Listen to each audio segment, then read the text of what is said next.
Hello everyone, and welcome to my Young and the Restless official 24 channel. I hope everyone is having a wonderful day. Before we begin, please hit the subscribe button and give this video a thumbs up. The walls close in on Carter and saves Nick's life. In the train car, Lauren knocks on Nikki's door and asks to take an evening stroll. Nikki's not in the mood but invites her in.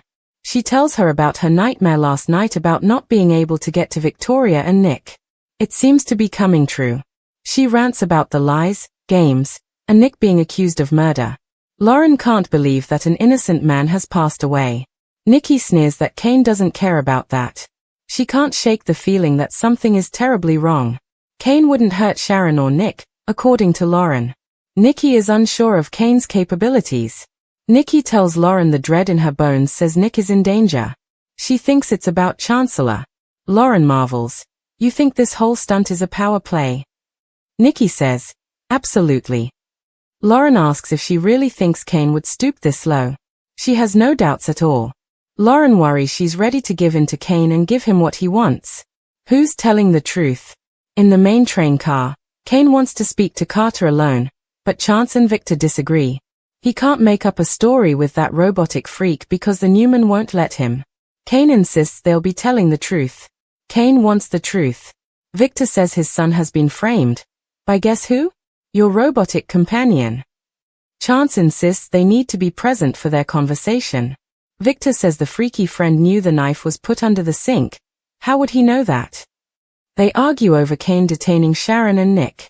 Kane insists it was his decision. He thought it possible Nick was a danger. Victor muses that now it's only possible. So why is he still holding him? Carter wants these questions to end. They can't keep him there because he hasn't done anything wrong. Chance says he's been put in charge, and he has a right to be present for any questioning. Kane barks at Carter to go wait in the bar area. Carter leaves and Chance warns he'll be talking to him again later. Kane doesn't appreciate them grilling Carter behind his back. Victor says he's guilty. Kane wonders if they bullied something out of him. He reminds Chance that he's paying him, so he expects to be kept in the loop and updated. Victor shakes his head. What? Chance tells Kane he hasn't taken a dime. His goal is to find out who killed Damien. Money has nothing to do with it. Kane is curious about Carter's situation. Chance says they caught him in a lie, several in fact. He accidentally knew where the murder weapon was planted. Kane responds, found. He told them he'd lay down his life for him. He thinks he needs to protect him at all costs. Either he is serving as Kane's cover or he is the one who stabbed Damien in the back with the knife. Chance Kane.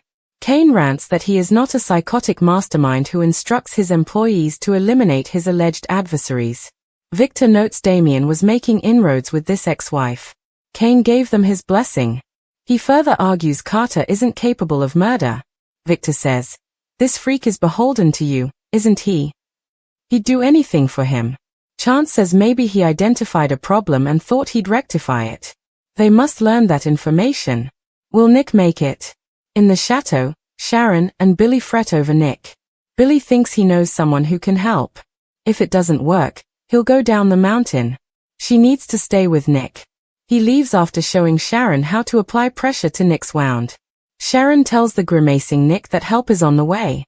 Sharon Nick Billy. Sharon begs Nick to talk to her and open his eyes.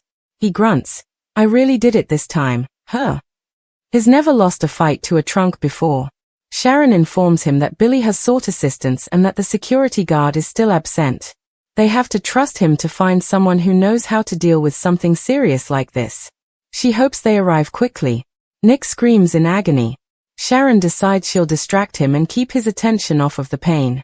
She tells them the kids need him to come home.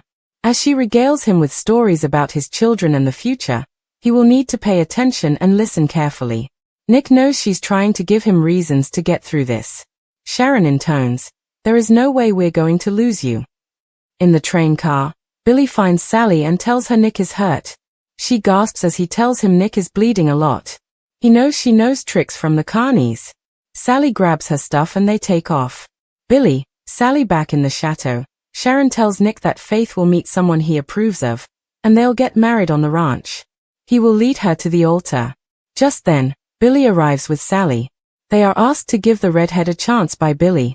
Sally takes Sharon's place and tries to check the wound. Sally needs something to sterilize it.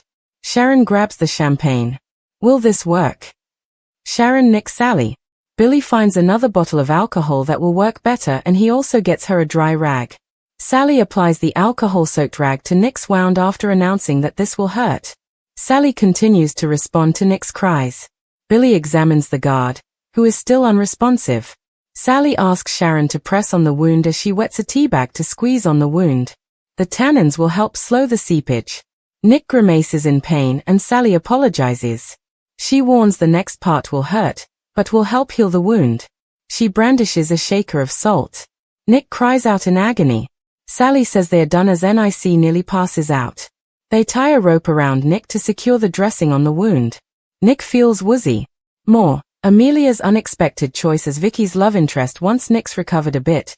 They discuss Sally learning her first aid techniques in the circus. Nick will make sure Kane pays for this. Sharon warns he needs to get well first. They'll deal with Kane once he's been vindicated. Will Carter confess? In the bar area of the maze, Carter tells Amanda that Kane is speaking to Chance and Victor on the train. She asks why. He complains that the men kept questioning him, confusing him. They wouldn't stop until Ashby showed up. They were upset that he calls him Mr. Dumas. They wanted to know his history with Mr. Ashby and asked about the night of the murder. They were angry. Amanda wonders if they are trying to gather evidence against Kane. Carter assures her he'd never say anything to make their boss look bad. Amanda. Carter is asked by Amanda if he is taking Kane's place. Carter insists that his boss cannot commit murder. Lily appears and Amanda asks her to join them. She sniffs. I guess it could be worse. Kane could be here. Carter's sorry she thinks he's responsible for Damien's murder. He loves her, but he's not capable of killing for that love. You should give him another chance, he implores. Just then, Kane appears. Carter, Amanda, Lily. Kane greets Lily, who says, "You disgust me," and walks away. Kane deadpans. That went well. Amanda asks her boss what Chance and Victor wanted to know. He needs to speak to Carter alone and promises to fill her in. Amanda fumes, fine, and trots off. Kane tells Carter he's worried about him. Talk to me. What are you concealing about that night's events? He knows he hid the knife in Nick's bathroom. Carter says, you believe them. Kane needs the truth. Did he think he was protecting him because he thought he killed Damien? Eric Braden on another soap. Carter knows his boss isn't a cold-blooded killer. Kane points out that his version of events don't add up. Carter says the groundskeeper is mistaken. Kane knows he planted the knife in Nick's bathroom. How could Nick have gotten access to his bourbon to drug it, or access to his security footage to delete the moment Damien was killed? Someone with intimate knowledge of the property meticulously planned this. He had the access. You felt that Damien was the one obstacle to my finding happiness with Lily. You wanted to right a wrong. Is that what happened? Carter, I need you to tell me the truth. Did you kill Damien for me? Kane, Carter, Y&R. What is Nikki's plan? Lauren doesn't want Nikki to rush into signing over Chancellor in Nikki's train car without talking to Victor or Michael. They need to look into the options. Nikki thinks the only option Kane will accept is Chancellor. Her son is locked up and they don't know if he's safe. Lauren warns she's jumping to the worst-case scenario. She's advising caution before she gives Kane what he wants. There could be another way to end this. Nikki wants her son safe and cleared of all charges. She has the ability to carry it out. Lauren asks how Victor will feel if she signs over the company. Nikki believes that Victor would do the same thing. It's her decision. Just as Victor makes his own decisions. Lauren warns there would be no coming back from this. In a heartbeat, Nikki would give up Chancellor to ensure the safety of her son. More, Josh Griffith on Chic. In the maze, Amanda runs into Lauren and Nikki, who wants to see Kane immediately. Amanda says he's indisposed. Nikki rants about Nick being innocent and Kane using her son's future as a bargaining chip. Lauren tries to convince Nikki to wait and talk to Michael. Nikki refuses. She tells Amanda that she knows Kane is holding Nick as leverage to get his hands on Chancellor. She is willing to give up her company for her son's freedom if that is what he wants. Nikki Y&R. Nikki tells Amanda there will be no deal unless she has her absolute assurance that Nick will not be charged with Damien's murder. Amanda has the power to make that happen. Lauren warns she's playing into Kane's hands. It just so happens that Amanda is carrying all of the paperwork. Lauren says they've planned this and pleads with Nikki to think about what she's doing. New. The murder mystery's most perplexing plot point: the final scenes. Nick expresses his gratitude to Sally, Billy, and Sharon for keeping him alive while he is still in the chateau. "Thanks, Sally," she says. "Of course." They gingerly get him up off the chair and lead him out the door, looking warily back at the guard lying on the floor. Sharon, Nick, Sally, Y&R. More. Why Claire has already left. Kyle Carter informs Kane that he took a chance on him in the middle of the maze. He owed him. Kane will always protect him. You know that, right? Carter claims that no one is more trustworthy than him. Kane asks him to tell him everything that happened the night Damien was killed and to trust him with the truth. Can you execute that? Behind the hedges, Victor and Chance listen in. Super Sally to the rescue. Carter vs. Kane, Nick cornered. The Young and the Restless spoilers are in for Friday, July 25, 2025. Fans can anticipate that Sally Spectra will assist an innocent victim in tomorrow's episode. Meanwhile, Kane Ashby could have some questions for Carter. Continue reading to learn more about the upcoming episodes of the CBS soap opera. Injury to Nick Newman after a fight with a security guard. Nick Newman is injured. Billy Abbott rushed to Nick's aid after Sharon Newman rushed out and found him. Billy warned Sharon that Nick's injury is really bad, and he's already lost a lot of blood. The help of Sally Spectra at some point. Sally comes across Billy, who probably tells her what is going on. Before Sally can get any details on how Nick got injured, Billy will likely urge her to find some help. Read more. Find out what happened on the last episode of Y&R. Billy mentioned that there was someone there who knows more medical knowledge than all of them. I can't think of who that would be at the moment, but maybe it's Sally. In The Bold and the Beautiful, Sally had a doctor friend. They schemed together, but maybe Sally picked up some knowledge during that time. Victor and Nikki Newman need to be nicer to Sally if she saves Nick's life. Nikki Newman cornered. According to the Young and the Restless spoilers for Friday, July 25th, Nikki will be cornered. Meanwhile, Victor will take matters into his own hands. If Victor finds out that his son is bleeding to death, he will most definitely find a way to save him. Instead of focusing on Carter, Victor needs to get a phone or a way out of there from Kane. Check out this article. Amelia Heinley of The Young and the Restless discusses Victoria's new romance. Villy reunion coming? Kane Ashby vs. Carter. It is also teased that Kane will have some serious questions for Carter. Kane might have approved of Nick being put on house arrest. However, there is no way Kane would approve of two men being attacked. First, Damien Kane, who lost his life, and now Nick. While Nick's injuries are serious, fans shouldn't worry too much. The chances are low that Nick will actually get killed off. He will likely get saved by the person at the estate who has medical knowledge, whoever that may be. However, it is time for Kane's games to end. One man dead, another's life hanging in the balance. It's time to wrap this party up, bucko. The walls close in on Carter and save Nick's life. The walls were no longer just metaphorical, they were real, and they were closing in fast. Carter had evaded justice for months, spinning lies and manipulating allies, pulling strings like a deranged puppeteer while his crimes piled up like bodies in a morgue. But now the labyrinth of deception he had constructed piece by piece was falling apart, and the unrelenting fury of the storm was barreling toward him. It started with a whisper, a late-night phone call Nick wasn't supposed to get. Sharon, bruised but alive, had somehow slipped her captors and sent a single coded message to Nick's burner phone. She typed, "The rose has thorns." And Nick knew. He just knew. The rose was Sharon. The thorns meant danger. And the danger? Carter. The truth was, Carter had always viewed Nick as an obstacle. From the moment Nick stumbled upon that encrypted drive, Carter's carefully constructed persona was at risk.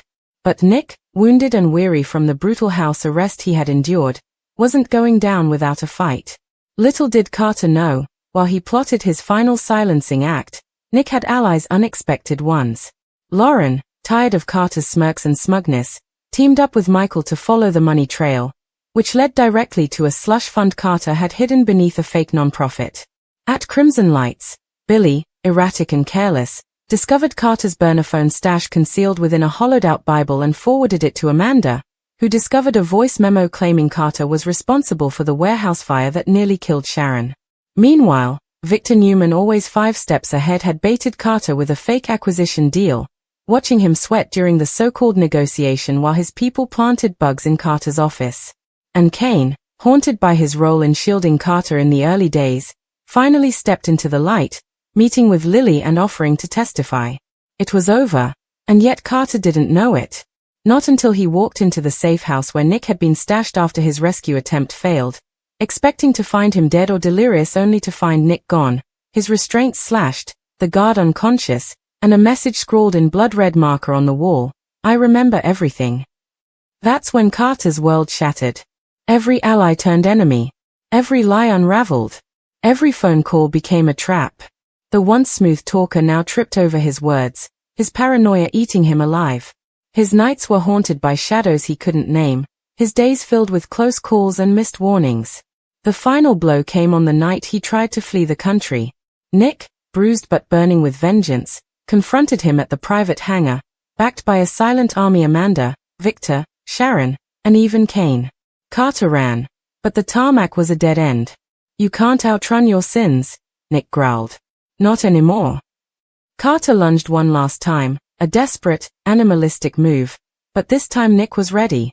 He caught him, held him, and whispered, "This ends tonight." The sirens screamed. The lights flashed. Finally, Carter, the master manipulator, was apprehended. And Nick, free at last, collapsed into Sharon's arms as the walls around Carter fell for good. Super Sally Spectra had seen her fair share of chaos in Genoa City, but nothing could have prepared her for the tangled web tightening around her friends and enemies. As whispers of betrayal, murder, and revenge tore through Newman Enterprises like a wildfire, Sally knew it was time to rise above the wreckage of her past and become something no one saw coming: a true heroine. A deadly game was being played by Carter, a name that was now fraught with suspicion and blood. He was the shadowy figure, the puppet master behind several near-death experiences, and the creator of the elaborate trap that had left Nick Newman bleeding profusely and fighting for his life. Cornered in an abandoned estate just outside Genoa City, Nick had become Carter's prisoner, a pawn in a power play that had everything to do with vengeance, legacy, and secrets buried beneath decades of Newman lies. But Carter didn't count on one thing: Kane Ashby, the unlikely wildcard who had just broken free from his own scandal, wouldn't stand by and watch another man die, not even a rival like Nick. Kane stormed into the storm's eye, motivated by a desire for retribution and justice, but Sally, driven by fierce loyalty and an unshakable gut feeling, stopped him. She said, her hair red as a beacon of rage and hope, "Or not at all. We do this together." And so it began: Super Sally and Kane, unlikely allies, hurtling toward a collision with Carter that would shake Genoa City to its core. Inside the estate, Carter's arrogance had metastasized into madness. He paced the room, whispering into a burner phone to a mystery contact about the final phase, while Nick, beaten and blooded, struggled against his restraints. "You can't erase the past," Nick spat, blood staining his teeth. Carter sneered, "I'm not erasing it, I'm rewriting it, and you're the footnote." But unbeknownst to him, Sally had hacked the estate's security feeds using nothing more than her Newman media clearance codes and a grudge against injustice. With Kane creating a distraction out front, smashing a decoy car into the estate's gates to lure Carter's men, Sally slipped inside through the wine cellar's hidden access tunnel. She sneaked through the shadowy passageways of a mansion that was rife with secrets, clad in black, carrying only a flashlight and an unwavering resolve. Upstairs, chaos erupted.